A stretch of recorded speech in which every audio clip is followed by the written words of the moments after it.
historia zao, bila kujali ukoo na familia zao, wanaweza wakawa mtu yoyote wanaotaka katika taifa hili, na hiyo ndio dhamira Mheshimiwa Rais alionayo. Na kwa sababu hiyo, na mimi pia nilimwahidi, kwa sababu najua nilikotoka na najua nilikopita. Nilikataa kuwa kiongozi anayekaa ofisini au kuwa kiongozi anayetumikiwa.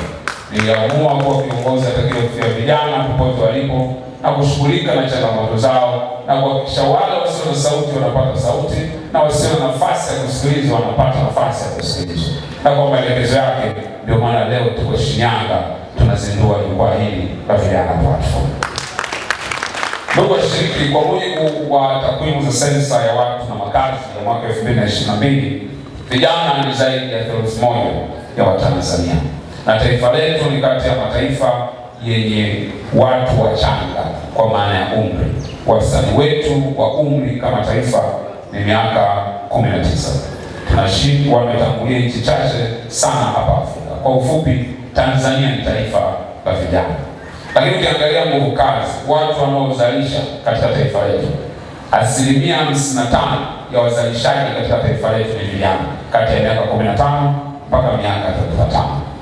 Mheshimiwa Rais anataka tutumie nguvu zinazopatikana katika kundi la vijana, lakini tutumie ubunifu wao, tutumie weledi wao kuhakikisha wanakuwa na mchango mkubwa zaidi katika uzalishaji wa taifa letu.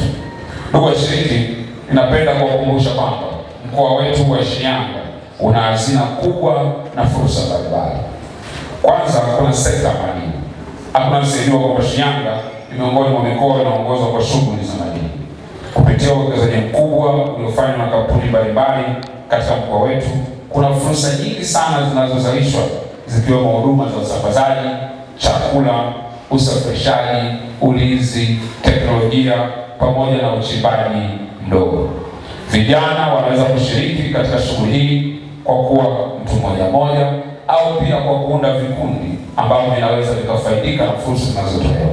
Na siku chache zilizopita, Mheshimiwa Rais alitoa maagizo kwa Waziri wa Madini kufuta baadhi ya leseni kubwa ambazo wachimbaji wakubwa wamekuwa nazo, ambazo wamekaa nazo bila kuzifanyia kazi, na akaagiza leseni zile wapewe vijana wa Kitanzania ili waweze kumiliki uchumi wao. Na zile leseni zilifutwa tayari, na sasa utaratibu unaendelea kuhakikisha vijana wa Tanzania wanamiliki uchumi. Hawatakiwi kuwa tu watazamaji, wanatakiwa kuwa sehemu ya kujenga uchumi.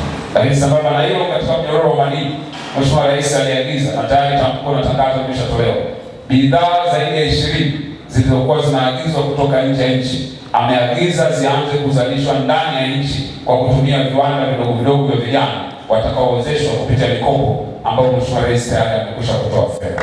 Kwa maneno mengine, tunataka vijana wasiwe tu watazamaji wa mambo ya uchumi, lakini washiriki katika eneo la uchumi. Tunayo eneo la kilimo na mifugo. Shinyanga inajulikana kwa uzalishaji pia wa pamba, alizeti, mpunga na mifugo ya ng'ombe. Badala ya kuuza mazao ghafi, mkakati uliopo sasa, vijana waingie katika uchakataji na usindikaji wa kama vile mafuta ya alizeti, ufungashaji wa mazao, lakini pia viwanda vidogo vidogo vya maziwa na nyama, pamoja na mazao ya biashara na pembejeo za kilimo. Tunayo fursa pia katika biashara na huduma. Ukuaji wa mji wa Shinyanga na Kahama umeongeza mahitaji ya huduma za usafirishaji, huduma za malazi, lakini pia huduma za tehama, ubunifu wa kidijitali, lakini pia biashara kwa njia ya mtandao. Vijana wa Shinyanga mna nafasi kubwa sana ya kutumia teknolojia kupanua masoko yenu. Aidha, kufuatia hali ya kijiografia ya ukanda huu, manispaa ya Shinyanga inaweza kuwa ni kituo kikuu, yani hub ya biashara kwa ukanda wote huu wa ziwa, kutokana na kuwa ndio lango kuu la kuelekea mikoa ya Geita, Kagera na Kigoma, na pia kwa nchi jirani za Rwanda, Burundi na Uganda pia. Kwa maneno mengine, Shinyanga inatakiwa kuwa ni sehemu ya kimataifa kutokana na jiografia yake. Vijana wa mkoa huu wanaweza kutumia fursa hiyo kujijenga kiuchumi, lakini pia kuanzisha miradi ya kimaendeleo ikiwemo uzalishaji na usindikaji wa mazao yanayopatikana hapa mkoani kwetu. Lakini eneo lingine ni eneo la nishati na viwanda vidogo. Kuimarika kwa upatikanaji wa umeme kupitia miradi ya kitaifa kama mradi mkubwa ambao Mheshimiwa Rais alimalizia kutekeleza wa Julius Nyerere Power Project kunafungua milango kwa viwanda vidogo vidogo na viwanda vya kati, na hii nafasi kwa vijana kuanzisha shughuli za uzalishaji badala ya kubaki kwenye biashara za kuuza tu bidhaa kutoka nje. Sasa tunaweza kuzalisha bidhaa zetu na kuzitengeneza hapa nchini. Zipo fursa nyingi zaidi ya hizi ambazo nimeweza kuzitaja, lakini nimezieleza kwa ufupi, na kupitia jukwaa hili tutaona pia namna tunavyoweza kuzipata fursa hizi.